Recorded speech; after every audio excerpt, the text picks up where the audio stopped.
আওয়ামী লীগ সুযোগ খুঁজছিল যে একটা পরিস্থিতি তৈরি হলে তারা কর্মসূচি দেবে, তারা আন্দোলন করবে এবং সরকারকে দুর্বল করবে এবং নিজেদের অবস্থানটা পাকাপোক্ত করবে।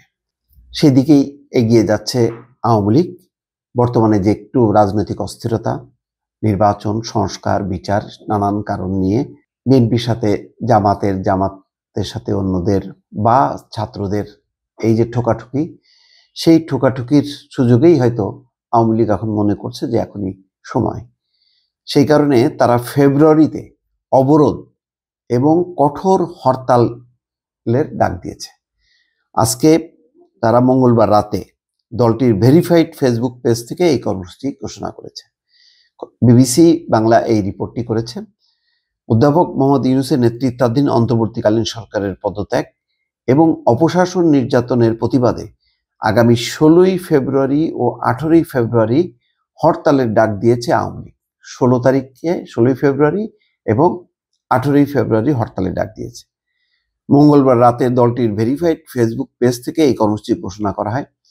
এতে বলা হয়, অন্তর্বর্তী সরকারের পদত্যাগের দাবিতে এবং হরতাল অবরোধ কর্মসূচি বাস্তবায়নে 1 ফেব্রুয়ারি থেকেই মাঠে নামার ঘোষণা দিয়েছে দলটি। ঘোষিত কর্মসূচি অনুযায়ী আগামী 1 ফেব্রুয়ারি শনিবার থেকে 5ই ফেব্রুয়ারি বুধবার পর্যন্ত দাবির লিফলেট বা প্রচারপত্র বিলি করবে দলটি। 6ই ফেব্রুয়ারি বৃহস্পতিবার দেশে প্রতিবাদ মিছিল ও সমাবেশ অনুষ্ঠিত হবে। 10ই ফেব্রুয়ারি অনুষ্ঠিত হবে বিক্ষোভ মিছিল ও সমাবেশ। আর 16ই ফেব্রুয়ারি রোববার অবরোধ এবং 18ই ফেব্রুয়ারি মঙ্গলবার দেশব্যাপী সকাল সন্ধ্যা সর্বাত্মক কঠোর হরতাল কর্মসূচি ঘোষণা করা হয়েছে। হ্যাঁ, যে হরতাল নাকি জাদুঘরে পাঠাই দিছে। হ্যাঁ, আওয়ামী লীগ নাকি পাঠাই দিছে জাদুঘরে হরতাল। সেই হরতালই এখন তাদেরকে ডাকতে হচ্ছে, তাও অজ্ঞাত স্থান থেকে, যাদের কোনো অস্তিত্ব নেই।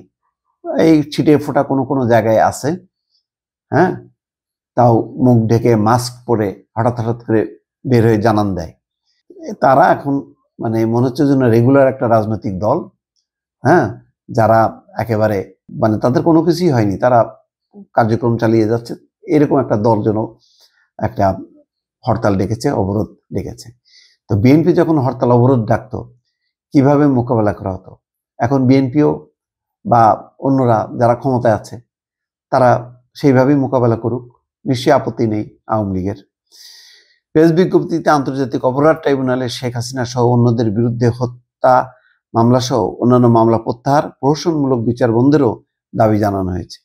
এই প্রেস বিজ্ঞপ্তিতে শেখ হাসিনাকে প্রধানমন্ত্রী হিসাবে উল্লেখ করেছে ক্ষমতাচ্যুত দলটি। চিন্তা করেন, প্রধানমন্ত্রী ডাকে কখনো হরতাল? হ্যাঁ, ক্ষমতাচ্যুত এই দলের পক্ষ থেকে এর আগে গত 10ই নভেম্বর রাস্তায় নামার ঘোষণা দিয়েও রাস্তায় নামতে পারেনি আওয়ামী লীগ। কি লজ্জাস্কর ব্যাপার ছিল সেই 10 তারিখে।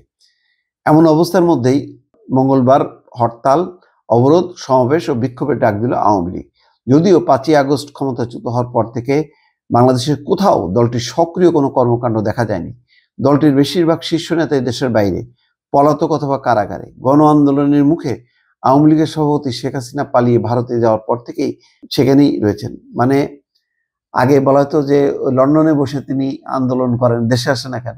তো এখন অন্যরা বলুক যে দিল্লিতে বসে তিনি আন্দোলন ডাক দিচ্ছেন কেন, দেশে আসুক। ওবায়দুল কাদের কই, সাধারণ সম্পাদক? অন্যরা কোথায়? আসাদুজ্জামান খান কামাল, হ্যাঁ, ওই দিল্লিতে বসে থেকে করবে। এখানে যারা লুকায় টুকায় আছে, প্রাণ ভয়ে বা কোনো রকমে টিকে আছে, তাদেরকে এখন বিপদগ্রস্ত করা। দেখা যাক, করুক, অসুবিধা নেই, এটা তাদের হয়তো গণতান্ত্রিক অধিকার, তারা করবে। এটা ভালো হলো যে তারা এই কর্মসূচি ঘোষণার পর এখানে যেই হাসিনা বিরোধী যে সব শক্তি নিজেদের মধ্যে এখন কামড়াকামড়ি করতেছিল বা ঠোকাঠুকি, নিশ্চয়ই তারা ঐক্যবদ্ধ হবে। দর্শক ভালো থাকবেন, আল্লাহ হাফেজ।